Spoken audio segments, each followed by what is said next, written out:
सकते हैं। ये रिपीटेशन है और ये रूल हमारे लीडर ऑपोजिशन के लिए। अगर मेरा मैटर अगर नहीं पढ़ूंगा क्या तुम डीएसओ में पढ़ूं? अरे it is my right what to speak, when to speak, how to speak. लापता है भाई, लापता है, देश के गृह मंत्री लापता है। ट्रीट करने के लिए नहीं, आपको रेफर करने के लिए सिर्फ डॉक्टर की जेब में 3,000 रुपए डाला जाता है। सदन में अमित शाह जी को आना चाहिए। I wish the honorable member, when he talks the facts and then rebuts us. These are not the facts. कि जो इस देश के छात्र हैं उनके ऊपर आंसू गैस के गोले छोड़े गए, उस पे कितना बजट खर्च हुआ? पहले दिन पे कितना खर्च हुआ सर? मनोज चंदा चोर गद्दी छोड़, गद्दी छोड़, गद्दी छोड़। लोकसभा में प्रश्नकाल आज भी नहीं चला। सांसद आज भी गृह मंत्री अमित शाह और प्रधानमंत्री नरेंद्र मोदी के सदन में आने की मांग करते रहे। कल की तरह आज भी लोकसभा में एक और बिल बिना चर्चा के पारित हो गया।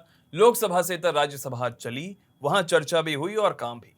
संसदीय कार्य मंत्री किरण रिजिजू ने कौन से नए नियम संसद को बताए कि हंगामा हो गया। नेता प्रतिपक्ष मल्लिकार्जुन खड़गे ने किसे सांसदों का अपमान बता दिया।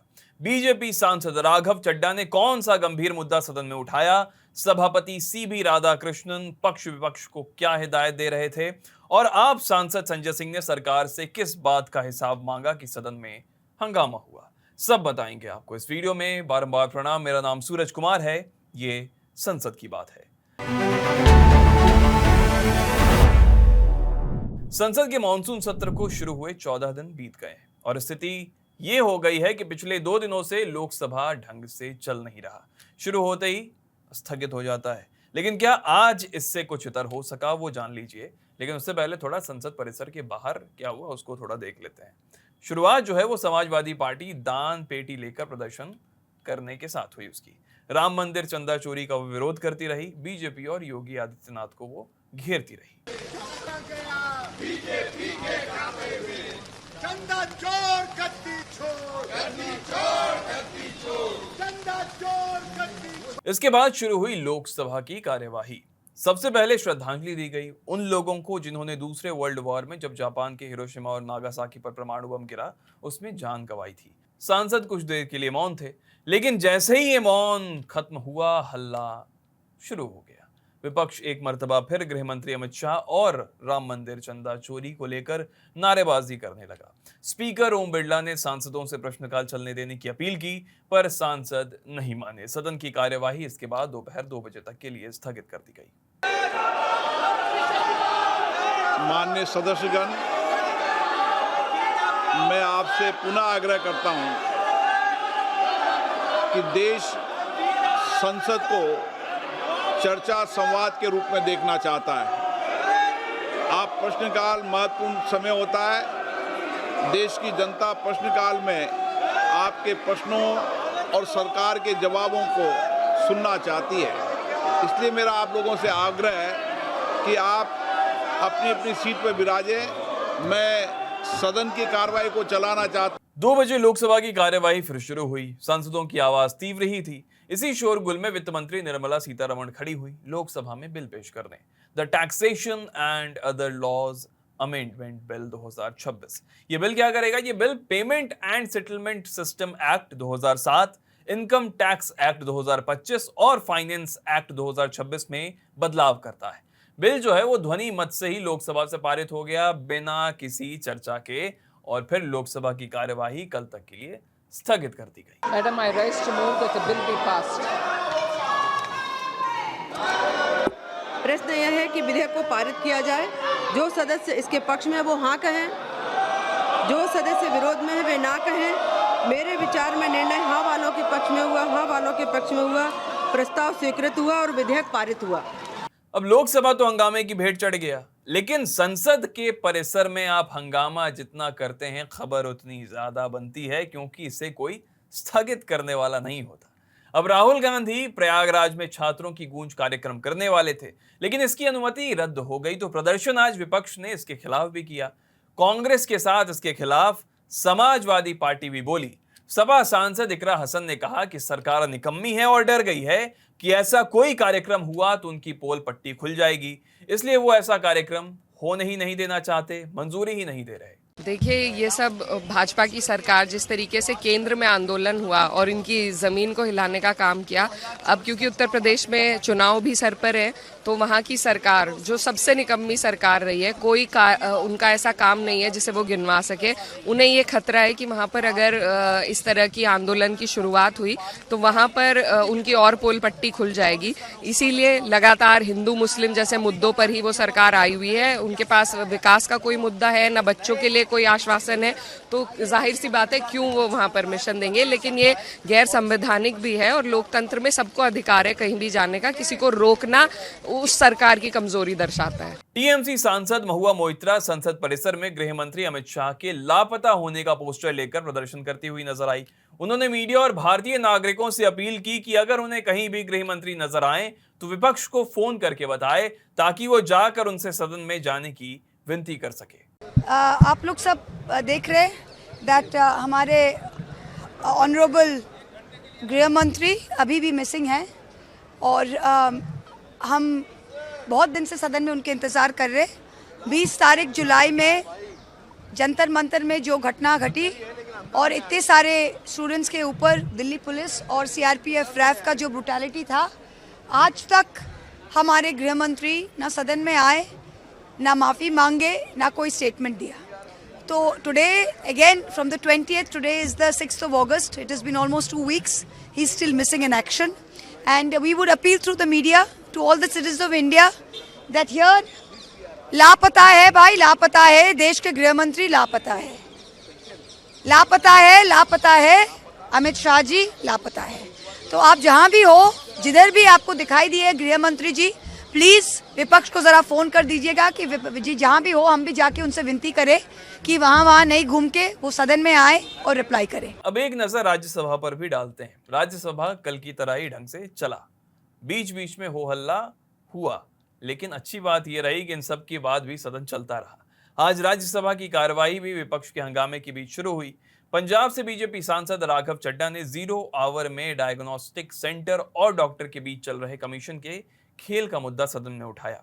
उन्होंने कहा कि कुछ डॉक्टर्स इसे रेफरल कमीशन के जाल में फंसे हुए हैं, इसका असर आम आदमी के मेडिकल बिल्स पर पड़ता है। उन्होंने अंत में सरकार से इसे जल्द से जल्द रोकने का आग्रह किया। सर जरा सोचिए कि जब एक डॉक्टर आपको डायग्नोस्टिक सेंटर से एमआरआई कराने के लिए प्रिस्क्रिप्शन लगकर देता है और वो डायग्नोस्टिक सेंटर इस एमआरआई के लिए 9,000 रुपए का चार्ज करता है, उन 9,000 में से 3,000 रुपए चुपचाप साइलेंटली डायग्नोस्टिक सेंटर डॉक्टर की जेब में डाल देता है for not treating you but for referring you, तो आपको कैसा लगेगा? सर मैं बात कर रहा हूँ रेफरल इंसेंटिव और कट मनी अरेंजमेंट की जो कुछ डॉक्टर्स और कुछ डायग्नोस्टिक सेंटर के बीच में चल रहा है, और ये एक इनफॉर्मल अरेंजमेंट बन चुका है। आपको ट्रीट करने के लिए नहीं, आपको रेफर करने के लिए सिर्फ डॉक्टर की जेब में 3,000 रुपए डाला जाता है। राघव चड्ढा के बाद संसदीय कार्य मंत्री किरण रिजिजू संसद में खड़े हुए और सांसदों को सदन के नियम पढ़कर सुनाने लगे। उन्होंने नियम पढ़ते वक्त नियम 235 और 240 का जिक्र करते हुए नेता प्रतिपक्ष मल्लिकार्जुन खड़गे पर तंज कसा। उन्होंने कहा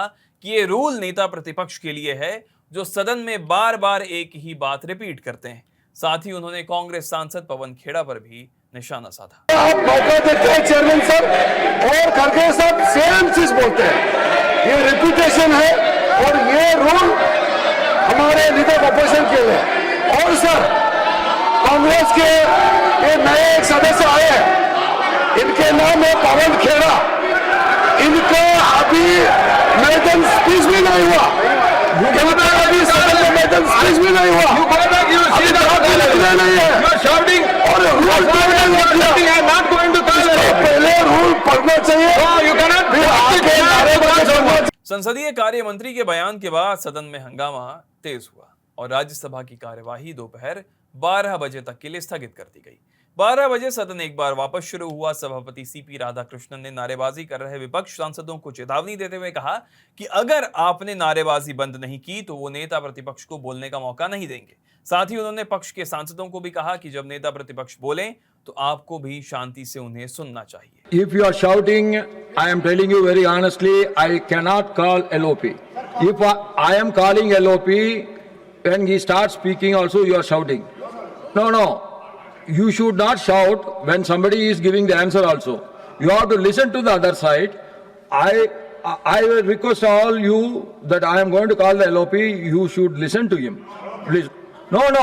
If no, that is not correct. That is not correct. You have to listen. इसके बाद नेता प्रतिपक्ष मल्लिकार्जुन खड़गे संसदीय कार्य मंत्री किरण रिजिजू की उन पर टिप्पणी जो की गई उसका जवाब देते हुए वो भड़क गए। उन्होंने कहा कि अपना नहीं तो क्या मैं अब तुम्हारा दिया सदन में पढ़ूंगा।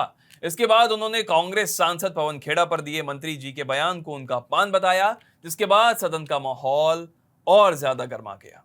सर, अब रिजू जी से मुझे सीखना पड़ रहा है। अरे रूल मैं भी ले रहा ना, और आपके चेंबर में आके बोलते हैं, रोज वही लिख के आकर पढ़ते हैं। ये अगर रूल्स नहीं पढ़ूंगा, अगर मेरा मैटर अगर नहीं पढ़ूंगा, क्या तुम दिए सो मैं पढ़ूं? अरे it is my right what to speak, when to speak, how to speak.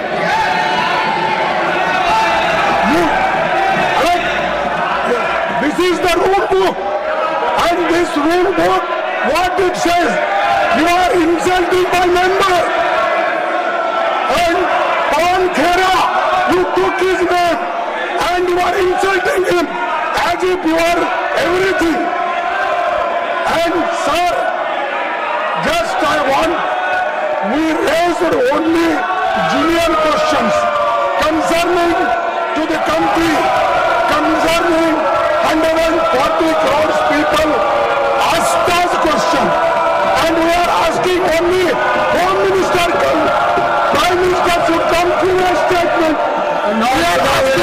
नेता प्रतिपक्ष के जवाब के बाद संसदीय कार्य मंत्री किरण रिजिजू ने स्पष्ट करते हुए कहा कि उन्होंने रूल 2040 का जिक्र एलओपी को कोट करते हुए इसलिए किया क्योंकि एलओपी हर दिन एक ही मुद्दे उठाते हैं।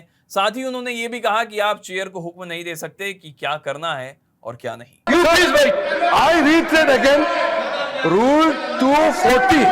I had already quoted that time also, that while you had given him chance to speak every day, he kept on raising the same matter which he raised for 7 days. That is why the rule was specifically mentioned that a member cannot refer to the same matter which he has already spoken with the permission of the chair. Okay, whether he is the opposition member or ruling party, you cannot give direction to the chair. You can only make requests. You can demand. It is your right. But you cannot dictate the house, and you cannot pass any direction to the chair. On the matter with regarding to the new member, I want to facilitate the new member. Pawan Khera is a new member. As a parliamentary affairs minister, I want to facilitate him. But the problem is, he has not made his maiden speech yet. संसदीय कार्य मंत्री की सफाई के बाद सभापति CP Radhakrishnan ने संसदीय कार्य मंत्री से कहा कि नेता प्रतिपक्ष गृह मंत्री के सदन में आने का जो आग्रह कर रहे हैं उसे संसदीय कार्य मंत्री होने के नाते आप गृह मंत्री तक पहुंचा दें। जिस पर संसदीय कार्य मंत्री किरण रिजिजू बोले कि विपक्ष डिक्टेट नहीं कर सकता कि कौन सा मंत्री सदन में आएगा और कौन सा नहीं। इस पर सभापति ने उन्हें समझाते हुए कहा कि वो डिक्टेट नहीं कर रहे, सिर्फ अनुरोध कर रहे हैं और आपको उनकी बात सुनकर गृह मंत्री तक ये बात पहुंचानी चाहिए। You to consider his request that he requested the Home Minister to come to the House. You represented to it is his will. But you, as a Parliamentary Affairs Minister, you can echo the sentiments of the opposition to the HM. I have accepted whatever they have. Now I'm coming back to you. Now Tiwari ji, Sir, first. I think this is a question hour. This is question hour, and they have enough disrupted the question hour. LOP has made a point, but we have a collective responsibility. He cannot dictate which minister to come on which date. No. We have a system. He is not dictating. No. He is not dictating. He has put his request. No. Let me complete. No, I observe you. No. He is not dictating the terms. He put the sentiments of them. It is as the Honorable Minister for Parliamentary Affairs, you have to reflect the sentiments to the HM. That is my request. इसके बाद बिहार से RJD सांसद doctor Manoj Kumar Jha ने भारतीय judicial system में SC, ST और OBC के representation का मुद्दा उठाते हुए सवाल किया कि क्या सरकार इन कम्युनिटी का रिप्रेजेंटेशन तय करने के लिए प्रयास कर रही है। महोदय, मैं माननीय मंत्री जी से जानना चाहूंगा कि ऐसा माना जाता है कि जब तक न्यायिक संरचना और संस्थानों का चरित्र नहीं बदलेगा तब तक न्याय का भी चरित्र नहीं बदलेगा। क्या सरकार अपनी तरफ से SC, ST, OBC कम्युनिटी का रिप्रेजेंटेशन तय करने के लिए वाइडर रिप्रेजेंटेशन कुछ कोशिश कर रही है? ऑल इंडिया जुडिशियल कमीशन की कोशिश कर रही है? क्योंकि रिप्रेजेंटेटिव अगर कैरेक्टर नहीं होगा न्यायिक संस्थाओं का तो न्याय भी हर घर हर दर नहीं पहुंचेगा। माननीय मंत्री जी से जानना चाहते हैं। सवाल जवाब के बीच विपक्ष ने फिर सदन में गृह मंत्री अमित शाह की अनुपस्थिति का मुद्दा उठाने का प्रयास किया और इसके बाद सभापति ने सदन को 2:15 बजे तक के लिए स्थगित कर दिया। 2:15 बजे सदन एक बार फिर शुरू हुआ मगर तुरंत 3:15 बजे तक के लिए उसे स्थगित कर दिया गया। ब्रेक के बाद 3:15 बजे राज्यसभा की कार्यवाही एक बार फिर शुरू हुई। वित्त मंत्री निर्मला सीतारमण ने द एप्रोप्रिएशन नंबर 3 बिल 2026 सदन में पेश किया। बिल पेश होने के बाद बिल पर चर्चा हुई। पश्चिम बंगाल से AITC सांसद बाबुल सुप्रियो ने सरकार से विधेयक पर सवाल उठाते हुए कहा कि 2022-23 के लिए एक्स्ट्रा बजट मांगने के लिए 2026 में एप्रोप्रिएशन बिल का लाना गलत है। उन्होंने कहा कि सरकार अपनी व्यवस्थाओं में सुधार क्यों नहीं करती। उन्होंने दावा किया कि ये मुद्दा केवल 54 करोड़ रुपए का है। चर्चा के दौरान उन्होंने एक बार फिर सदन में गृह मंत्री अमित शाह की उपस्थिति की बात की जिस पर उपसभापति ने उन्हें बोलने से रोक दिया। Bill is to have the collective responsibility of the ministers in place and therefore सदन में अमित शाह जी को आना चाहिए because he is the leader. You cannot talk about. अब इसके तुरंत बाद वित्त मंत्री निर्मला सीतारमण ने खड़े होकर बाबुल सुप्रियो पर निशाना साधते हुए कहा कि सदन के सदस्य सही आंकड़े नहीं बोल रहे हैं। वित्त मंत्री ने आंकड़ा गिनाते हुए बताया कि मामला 54 करोड़ का नहीं है बल्कि 196 करोड़ का है और 53 करोड़ 8,41,000 रुपए का है। उन्होंने उनकी मंशा पर सवाल उठाते हुए कहा कि उनका इरादा इस बिल पर चर्चा करने का है कि नहीं। अगर उन्हें चर्चा करनी है तो कम से कम पहले सही आंकड़ा सदन में बोले फिर सरकार पर निशाना साधें। I want to take what Babul Supriyo, the honorable member is speaking.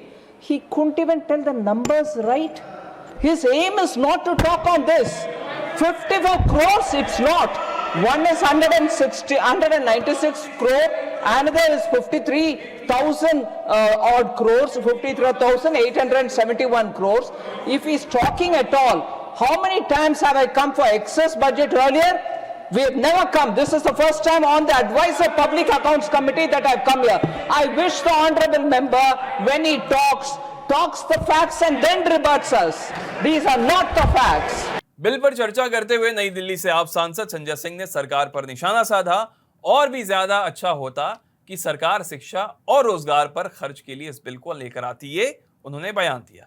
साथ ही उन्होंने उत्तर प्रदेश में मिड डे मील में बच्चों को मिलने वाली सब्जी की गुणवत्ता पर भी सवाल खड़े किए। उन्होंने सरकार पर तंज कसते हुए सवाल किया कि बच्चों पर आंसू गैस के गोले छोड़े जा रहे हैं या जो पैलेट गन का इस्तेमाल हुआ उसमें कितना रुपया खर्चा हुआ होती। अगर इस देश में शिक्षा के ऊपर अतिरिक्त खर्च किया गया होता उसकी स्वीकृति के लिए आप आते, रोजगार के लिए खर्च किया गया होता उसकी स्वीकृति के लिए आते। उत्तर प्रदेश में मिड डे मील में बच्चों को जो खाना मिल रहा है वो खाना अच्छा हो इसकी स्वीकृति के लिए आते। कल हम लोगों ने एक दृश्य देखा सर, किस तरह से मिड डे मील में बच्चों को जो सब्जी दी जा रही है उसमें सिर्फ पानी दिख रहा है, सब्जी नहीं दिख रही। तो इसलिए मैं आपके माध्यम से ये भी अनुरोध करना चाहता हूं सर कि जो इस देश के छात्र हैं उनके ऊपर आंसू गैस के गोले छोड़े गए, उस पे कितना बजट खर्च हुआ, पहले कितना खर्च हुआ सर? मनोज। चर्चा के बाद वित्त मंत्री निर्मला सीतारमण ने बिल पर हुई चर्चा का जवाब सदन में दिया। इसके बाद उपसभापति ने ध्वनि मत से बिल को लोकसभा में भेजने का आदेश दे दिया। Rise to say that the bill be returned. Motion moved that the bill be returned. The question is that the bill be returned. Those in favor will please say aye. Those against will please say no. I think the ayes have it, the ayes have it, the ayes have it. The bill is returned. तो कुल मिलाकर अगर देखा जाए तो आज भी कल का रिपीट टेलीकास्ट हमें संसद में देखने को मिलता है। विपक्ष की विरोध प्रदर्शन के चलते लोकसभा ठीक से नहीं चल सका। आज भी बिना चर्चा किए एक और बिल लोकसभा से पारित हो गया। आज भी सिर्फ राज्यसभा में अच्छे से काम हुआ। एक बात देखकर अच्छी लगी कि राज्यसभा इस सत्र बीते कुछ दिनों से सही दिशा में चल रही है। लोग चर्चा कर रहे हैं, सांसद बिल पर चर्चा कर रहे हैं, सवाल जवाब हो रहे हैं तो उसका उत्तर दिया जा रहा है। अब ये देखना है कि लोकसभा कल सही गति से चलता है या नहीं चलता है, क्योंकि पिछले एक हफ्ते से तो स्थिति डामाडोल लग रही है। हम इस पर नजर बनाए रखेंगे। आपके पास कल वीडियो आएगी संसद की बात की। बाकी आपको ये वीडियो कैसा लगा कमेंट में जरूर बताइएगा। इस वीडियो को लिखा है हमारे साथी तरुण ने, कैमरे के पीछे सुधांशु है, मेरा नाम सूरज है। देखते रहिए न्यूज पंच। शुक्रिया।